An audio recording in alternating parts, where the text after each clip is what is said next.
In what was possibly the most fun game that the Kings have played this season, at least from a viewing perspective.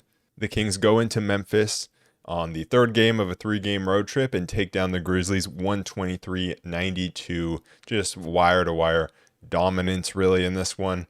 And I think there are two things that made this one so much fun to watch. And they kind of go hand in hand. And it's because we started off this road trip with just an awful performance in Portland and then an awful, awful first half in Atlanta. This game felt like a continuation of the response that this team had in that second half against the Hawks. And so we've strung three great halves together, three great defensive halves together in that second half against the Hawks. The Kings allowed 39 points. In the second half of this game, they allowed 34 points. They never allowed the Grizzlies to score 30 or more in a quarter. It was a great defensive performance. They held them to 92 points, which is the lowest that they've held any team to this season. The previous low was against OKC, which was 98, so it's the second time that they've held an opponent under 100 points. And this comes off the back of a starting lineup change. Chris Duarte was slotted in for Kevin Huerter in a move that seemed like it might be coming based off Mike Brown's previous comments and also just Kevin Huerter getting benched for most of the game against Atlanta, plus Huerter's hand injury that he picked up. But the hand injury didn't seem to be a big deal. He was still available, still played in this one, and so that's good to see. But for a long time, I've held the belief that you can't have a starting lineup of both Harrison Barnes and Kevin Huerter, and I've very much gone back and forth on which one should be taken out of the starting lineup. And we experimented with Chris Duarte earlier in the season, or in the preseason, not earlier in the season. But early in the season, Chris Duarte was very inconsistent, and there's really nobody else. Maybe Trey Lyles, you would say, could be the other guy that could be slotted in to the starting lineup, and that would most likely be for Harrison Barnes rather than Kevin Huerter. And so it made sense that Chris Duarte comes in, he gives that defensive presence, and just his three-point shooting hasn't been the best this season. But the thing that has improved from the start of the season to now is just his decision making. I thought his decision making was pretty good in this one. It's been good in his last two appearances. Him and Davion have both, like that's kind of where they have both struggled and why they got dropped from the rotation, and then them both coming back into the rotation. I think that's the improvement, and why they can maybe stay in the rotation is their decision making offensively, because they're not the best offensive players, but they need to make good decisions offensively to keep the offense flowing. And then we know they're both good defenders, and Duarte has stopped fouling as much, which was good. And so it is just one game, but the Duarte being slotted into the starting lineup seems like a good fix, at least temporarily. I think the best fix is always going to be a bigger guy than Duarte to add size to the Kings lineup. That size isn't really necessary against the Grizzlies, at least the current iteration with the injuries that they have. But so far, so good for this lineup. The Kings came out and defensively, they were playing really well. They were forcing the Grizzlies into jumpers, and a lot of them off the bounce jumpers. John Morant taking off the bounce shots, Desmond Bane taking some tough shots. And they were just hot early on. They were hitting their threes, but we've seen this before where it seems like the Kings are playing well defensively. Okay, the other team's making shots, but if they just keep up that defensive intensity and that defensive game plan and stick to it, eventually the shots for the other team will not be falling as much, and that's when they can take advantage. But then their defense will just drop off before the other team starts actually missing shots. I think one of the Pelicans games was a great example of that, where they started off really well defensively. The Pelicans were making a bunch of shots, and it was like, okay, I like how we're playing. It's just, not going our way right now. But then we stopped playing that way. But in this game, we did not stop with that defensive game plan. It was a pretty physical game. The refs were letting a lot go, which I loved. I loved the way this game was officiated for the most part. There was a lot of fouls, inside, or a lot of contacts being let go inside that would normally be called fouls in today's NBA, but I liked the way they were letting contact go. But the Kings very much made an effort to protect the paint, just fully protect the paint. The Grizzlies aren't the best 3-point shooting team, so you protect the paint, force them into jumpers. That's exactly what they did. They stuck to that game plan even when the Grizzlies were hitting shots to start the game off, and then the Grizzlies started missing shots, and the Kings took full advantage. The Kings bench came in, Monk, Lyles, knocked down 3 threes between the two, and we took that lead into the second quarter. I think adding Duarte into the starting lineup, it just makes for a more balanced rotation where you have Kevin Huerter coming off the bench to give you a little more offense. So you have Monk, Huerter, Lyles coming off the bench as players that are going to give you offense, along with Davion, who's going to give you defense, and Alex Len, who's going to give you defense. Davion at the point of the attack, Alex Len in the back line. And I think with Kevin Huerter coming off the bench, he's not going to get exposed as much for his point of attack defense, and he can more shine as a help defender because he won't have to match up against, the entire other team's starting lineup won't be out there, so there won't be as many tough matchups, and you can hide him a little more. It's just he's not going to get exposed as much. And on the flip side, you look at our starting lineup, Barnes doesn't have to, match up a lot on tougher opposing players because Duarte's taking tougher matchups, and it's just a ripple effect down the entire roster. It makes both lineups more switchable, especially the starting lineup with Duarte in there. The rotations and help defense were really good. I thought Lyles, especially coming over from the weak side, his defense was really good in the first half. Alex Len continues to be awesome defensively, like he has been all season when he has been healthy. He came in, gave us 5 defensive rebounds, 4 offensive rebounds, a block. Didn't score a single point, but had an extremely positive impact.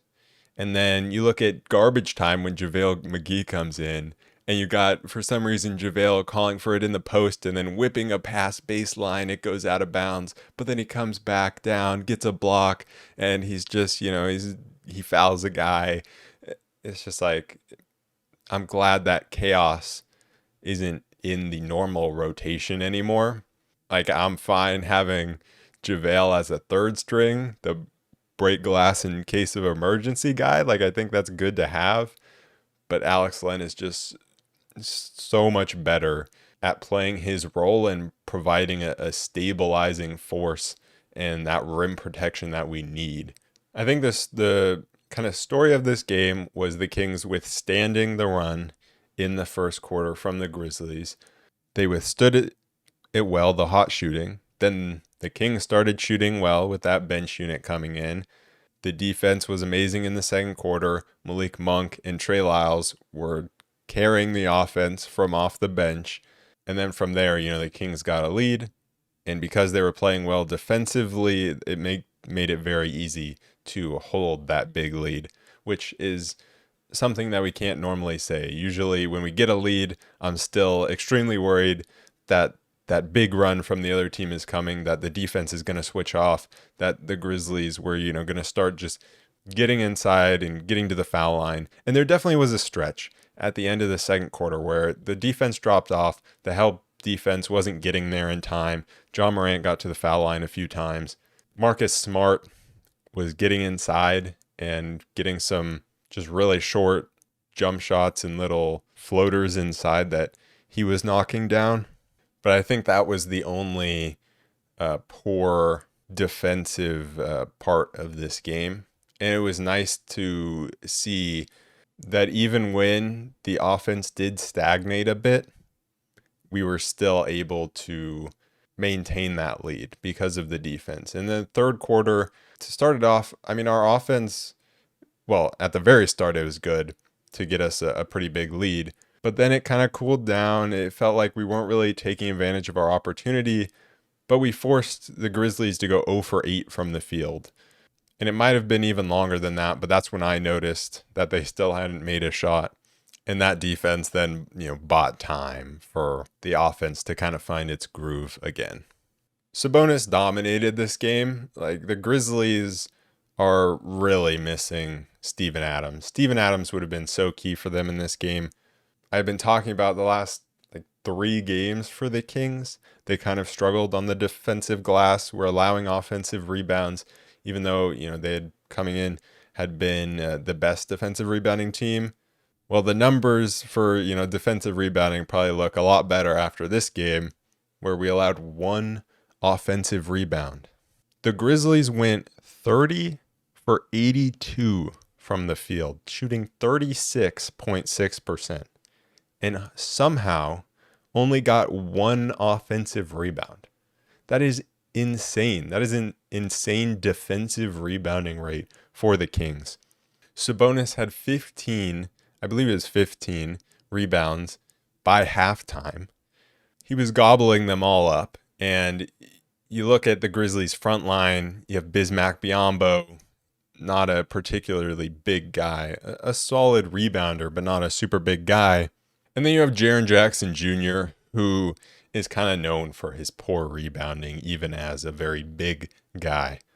They just don't have a true good center on the roster, with Steven Adams and Brandon Clark both being out, especially Steven Adams. That's a huge miss for them. But the Kings took full advantage. They won the rebounding battle 59-34. That was just so massive. Sabonis ended the game 21 rebounds. Like I said, Alex Len had the 9 rebounds. Also, Sabonis was just bullying Jaren in the post and was just making him look silly, to be honest. He was just so much stronger than him. Not the biggest scoring game for Domas with only 13 points, but he didn't really need to do too much. His finishing wasn't great, but he was making things happen. Had the triple-double by the 8-minute mark of the third quarter, 8 minutes to go in the third quarter. And Jaren Jackson Jr. is just an odd player to me. Obviously, he's the defensive player of the year, but he doesn't go get rebounds at all. He's not a threat in the pick and roll. He just kind of looks lost out there at all times on offense and on defense. If he's not blocking a shot or affecting shots around the rim, he did not look great. And to me, he just kind of seems like a player that isn't good enough to be a number 1 or 2 option offensively on a team, but doesn't know how to be a 3rd, 4th option out there on the court. Fox started this game really hot, knocked down an insane 3, so that continues 3 for 8 from 3. But he got really frustrated in the middle of this game at the foul calls that he wasn't getting. And I think he was just looking at Ja Morant get some foul calls and was like, why am I not getting those? And there was even a point, I think it was the end of the second quarter or middle to end of the second quarter, where he drove in, felt like he got fouled. They didn't call it, and there had been a few previous ones. Then he drove in again, and this time he very clearly just threw his body into a guy, just in frustration, give me a foul call on one of these. Didn't get that call. I mean, rightfully so on that one, not so much on the other ones. But then he just goes and fouls Marcus Smart. Not a good move. It wasn't a good look for him because the Grizzlies were in the bonus especially. But he was just not having the best shooting game and just was taking a lot of contact and getting frustrated by it. But he still ends up with, 24 points. And he was fine. But it was Malik Monk off the bench who was the super efficient scorer. I think he had a bunch of family and friends in attendance for this game. And there was that shot of him giving his shoes away to the kid after the game. And then the kid just starts crying out of joy and being overwhelmed. So happy that he got his shoes. So that was cool.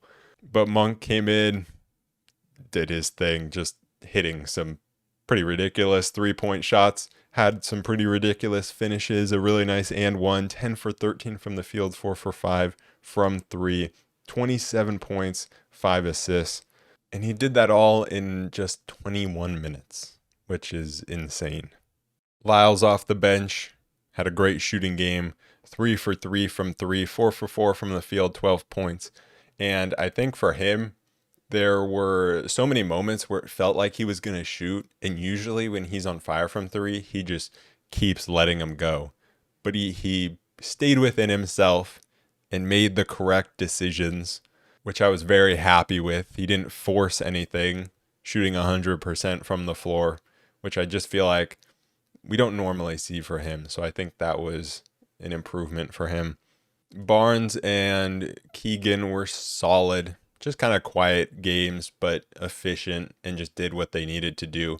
Keegan didn't have the best game defensively. Like there were definitely some fouls that he probably shouldn't have picked up, or at least one that I noticed. And then he got beat a few times, but then he knocked down 2 for 4 from 3 and was solid.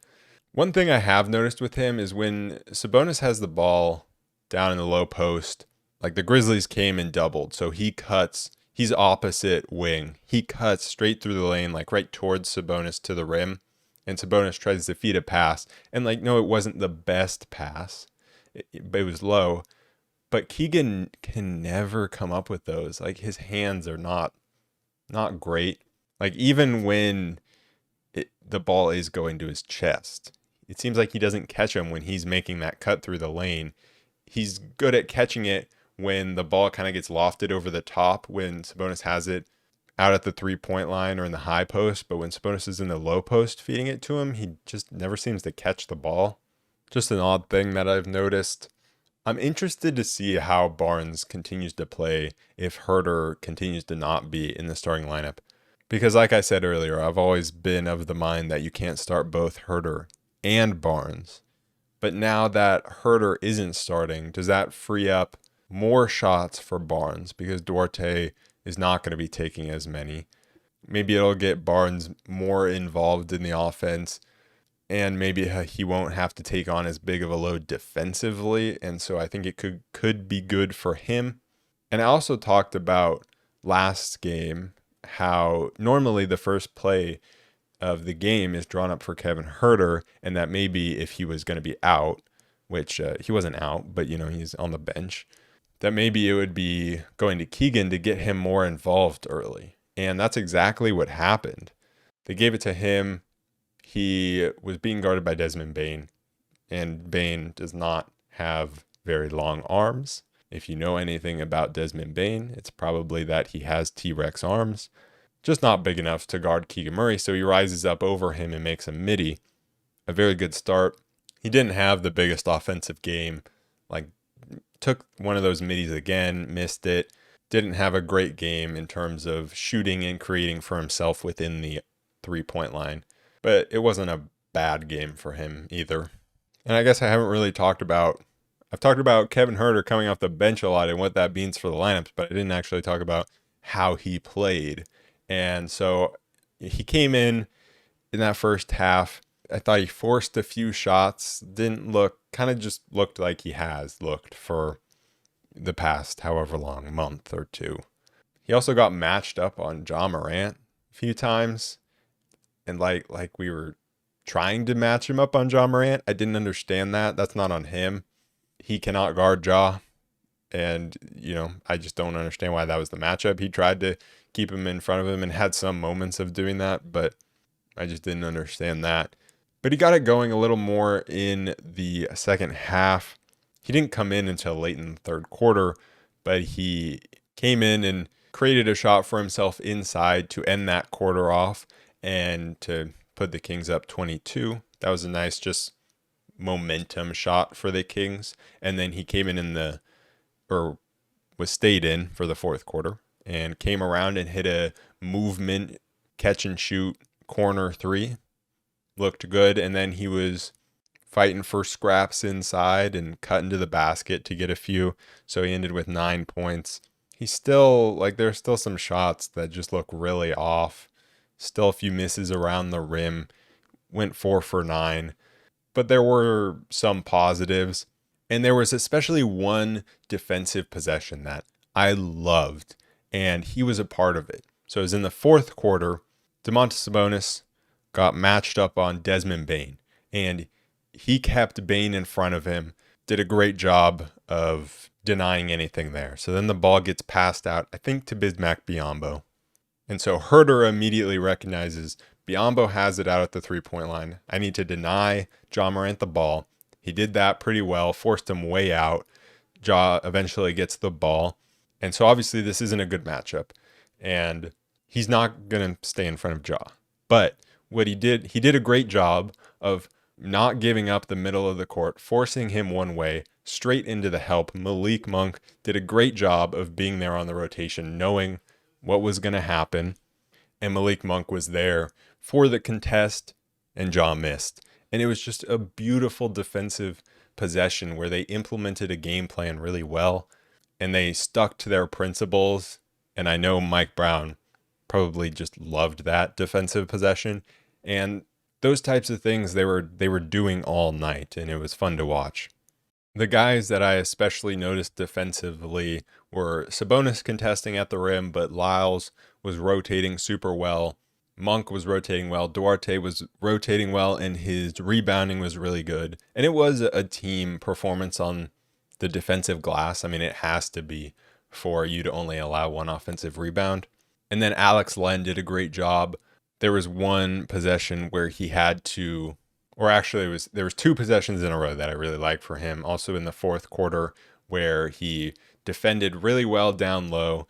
And then the next possession, he has to come up and guard a screen, and he helps trap Ja Morant in the corner and eventually forces a turnover. And he is just such a good defender. And then there is one more guy that I'm going to talk about. Don't think I've forgotten about him. I was just saving him for last because he had such a good game. And that is Davion Mitchell. He came in, played 14 minutes, stuffed the stat sheet, played a pretty much perfect game in my eyes. 4 for 4 from the field, 8 points, 4 assists, 2 rebounds. And he looked so confident and so decisive in everything he did. The defensive end is, it is what it usually is. He's a great defender, but it's the offensive end that he needs to improve on, and he did it really well in this game. And him and Duarte just together, they started the season really poorly, but they've picked it up lately. His decision making was so good, was making some really nice passes, was driving to the rim. He had a really nice driving kick to Keegan.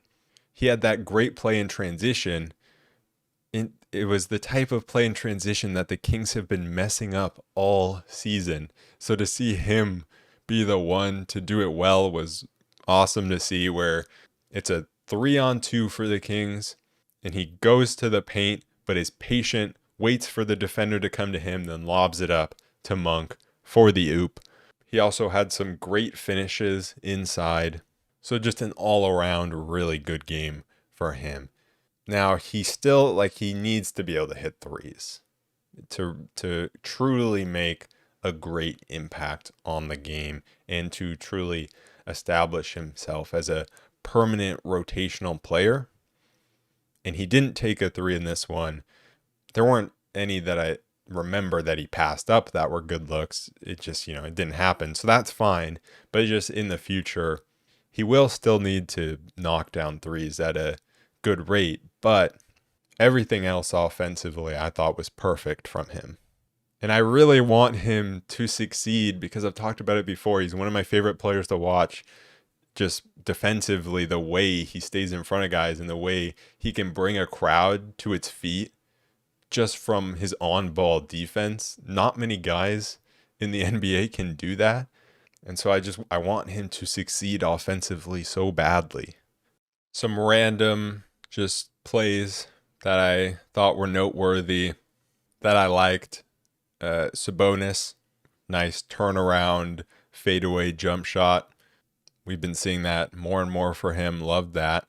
Alex Len on a play that resulted in the Grizzlies scoring, but I still loved his defense because he came over and so many guys would have fallen for the pump fake. I don't remember who it was, but somebody on the Grizzlies pump fakes from the dunker spot.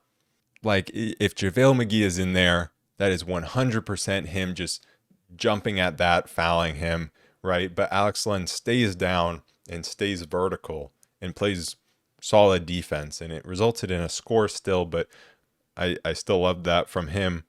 Fox continuously gets open in the corners. Recently, he had that one against the Hawks where DeJounte just fell asleep on him, and then he had 2 corner threes, knocked down both of them. So that was good to see, and I like to see him hit those open corner threes. I think for him though, like he forced some tough shots. Like, I still want to see him getting to the mid-range shot sometimes. And some of the contested threes are a bit much for me still, but also he's our best player, our best scorer. So I would rather live with him taking those shots than anyone else. Malik Monk did a really good job of snaking screens and scoring off the glass. He had a couple plays in possessions really close to each other where he did that well. Chris Duarte was playing really good on-ball defense on Ja Morant. We saw Duarte operating the DHO action with Sabonis in that 2-man game, and he had a really nice pass into Sabonis that resulted in a foul. And so I liked seeing that because that's something that Kevin Huerter usually does. And so it was good to see that Chris Duarte, has the ability to do that and that he can replace Huerter in that sense. I talked about this before, but Duarte's rotations as the low and help as the low man were really good. And then this is probably just me being, a super anxious Kings fan, but like we were up 26, but there's like 6 minutes to go, and we pulled both Fox and Monk. And I'm just like, are we trying to invite them back into a game that should already be done with? We had Davion out there running point. I'm just like I know we're up 26, but 6 minutes to me feels like a lot of time to be, having Davion as our primary ball handler out there. I don't know. I don't love that. But, it ended up being fine. It was all good. Our garbage time unit looked horrible, but it is garbage time for a reason. But both teams' garbage time units, like, that was hard to watch for the last, 4.5 minutes. That was some bad basketball. And also, I was just watching Juan Toscano-Anderson. His number 95, the 95 on the back of his jersey, it just looks so weird. There's something about the 9, I think, that just, the way it's so blocky, there's something that looks really off about that 9. And then I just got to mention, I saw a tweet, I don't remember who's from, but they were like, Ja Morant should have been shooting threes in the gym this summer instead of guns. And I was like, that's tough. Glad my point guard was actually in the gym shooting threes instead of getting suspended. But anyways, I had been so focused on this road trip that I didn't even know who we were playing in this next game. We're playing Charlotte. We finished off that 3-game road trip 2-1, which coming into it, I said a successful road trip would be 2-1. We got there. Wasn't always pretty. It was half and half. The first 3 halves were horrible. The next 3 halves were awesome. But now we come into a 4-game homestand. And the first game is against the Charlotte Hornets, who have been absolutely horrible as of late. Then we go into the Magic, who have been great. Then Toronto, who have been absolutely horrible as of late. But they did make that OG Anunoby trade, bringing in Emmanuel quickly and RJ Barrett. So we'll see what happens with that. And then it is New Orleans, who we've already lost to 3 times this season. So, 4th time is the charm, hopefully, there. Now, this game against Charlotte has all the makings of a trap game because they have lost 10 games in a row, I believe. Yep, it's 10 games in a row. They're going to be on the second night of a back-to-back. They're in the midst of A 6-game road trip. This will be their 5th game on their 6-game road trip, the second of it back to back. They've lost 10 in a row. They're playing the Nuggets. It'll probably be 11 in a row, if we're being honest. This should be a game that we just easily win, but it seems like it's never that easy. But I think when looking at this homestand, it's probably you want to go 3-1, and you look at Charlotte, you look at Toronto as games that we should win, and then you win one of the 2 games against Orlando and New Orleans. And that's how I would view this upcoming homestand. Anyways, that is it for this episode of the Royal Report. I will be back on Tuesday after that game against the Charlotte Hornets to recap that game. Peace.